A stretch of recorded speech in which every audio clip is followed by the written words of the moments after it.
أصدقائي الحلوين عاملين إيه؟ أتمنى إن شاء الله تكونوا كويسين. بالنسبة للسؤال ده والله هو مش هيبقى فيه مشكلة قوي. بس حتى أنا أعرف إن الدراسة بره الجامعة نفسها بتوفر للطلبة تدريب في الراوندات. يعني كونك إن أنت هتنزل تتدرب أثناء الجامعة في الراوند حتى ده كويس.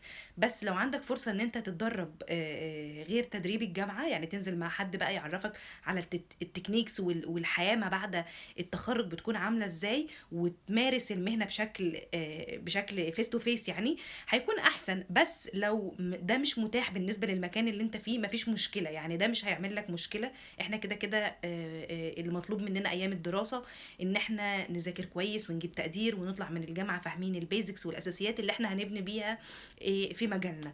بس نتاكد الاول ان الجامعه بتاعتنا مش بتوفر لنا تدريب، لان اغلب الجامعات حتى لو بره مصر بتوفر تدريب في الراوندات. بس كده. معلومتنا النهارده خلصت، اشوفكم في فيديو جديد.